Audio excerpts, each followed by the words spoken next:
जय श्री कृष्ण दोस्तों, आज हम मकान की वास्तु के ऊपर कुछ और बात करेंगे कि मकान की जो दिशाएं हैं, 8 दिशाएं होती हैं, 4 प्रमुख और 4 उप उनकी।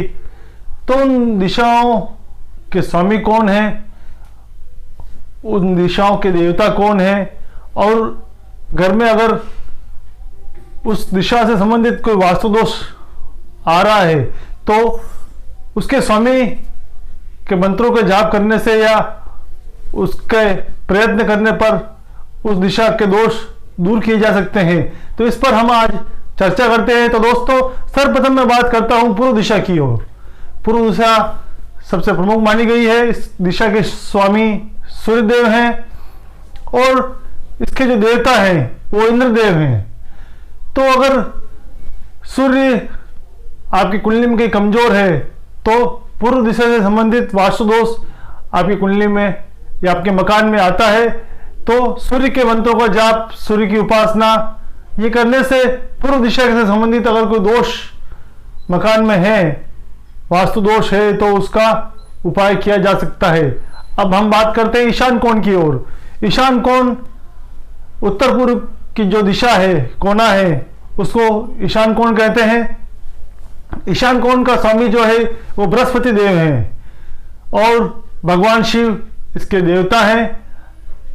अगर बृहस्पति देव आपकी कुंडली में कमजोर हैं तो मकान के ईशान कोण से संबंधित दोष आपकी कुंडली में या मकान में आते हैं तो बृहस्पति देव के मंत्रों का जाप, भगवान शिव की पूजा करने से इस दोष से संबंधित जो भी उपाय हैं वो होते हैं। इसीलिए कई बार वास्तु का दोष उत्तर पूर्व दिशा में अगर आता है तो उस दिशा में जल का कुंड बनाने के लिए कहा गया है।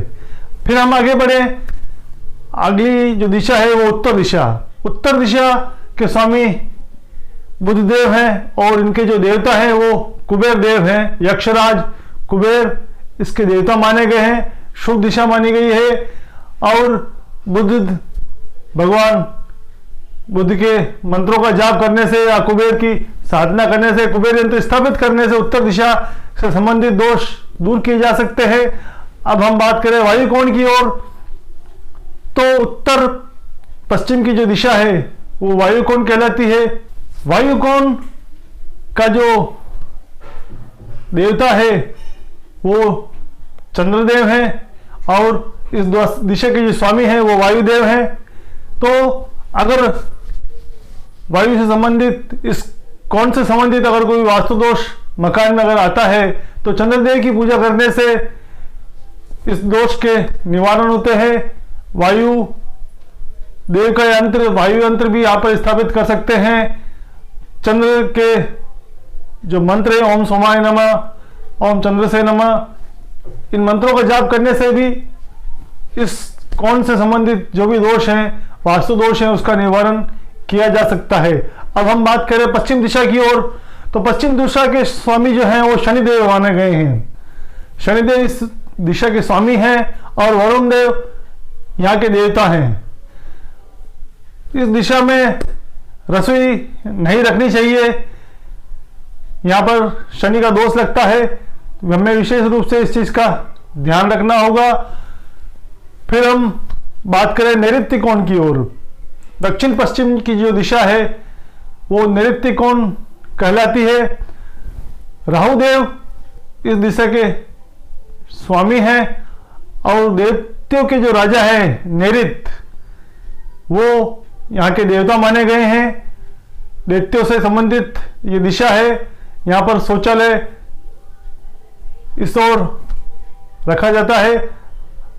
यहाँ पर विशेष रूप से स्टोर या फिर जो मकान का मुखिया है उसका कमरा, शयन कक्ष इस दिशा में रखना चाहिए। भारी सामान इस दिशा में रखना चाहिए। ये दिशा अन्य सभी दिशाओं से इसकी दीवार उठी हुई होनी चाहिए। मैंने पिछली वीडियो में भी आपको वास्तु शास्त्र की अन्य वीडियो में भी आपको कई बार बताया है कि दक्षिण की जो दिशा है, दक्षिण पश्चिम की दिशा है, इसे यहाँ पर भारी सामान रखना चाहिए। अब हम बात करें दक्षिण दिशा की ओर, तो यम देव यहाँ के देवता है और मंगल इस दिशा के स्वामी माने गए हैं। अपने मकान में वो कोई वास्तु दोष लगता है या मकान का मुख इस ओर हो जाता है या कोई भी वास्तु दोष दक्षिण दिशा से संबंधित अगर है, तो मंगल देव की आराधना करने से, मंगल के जप करने से, ओम अंगारकाय नमः,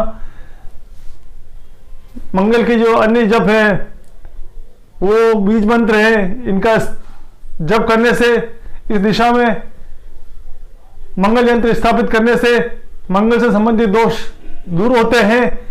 फिर हम बात करें अग्निकोण की, दक्षिण पूर्व की जो दिशा है, 8वीं दिशा, वो अग्निकोण है। अग्निकोण के स्वामी अग्निदेव हैं और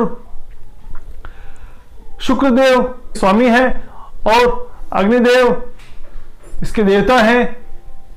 तो हमें अग्निदेव की यहाँ पर दीपक जलाने से या ऊर्जा का संचार इस क्षेत्र से करने से तो का निवारण होता है। तो आज हमने बात की 8 दिशाओं की।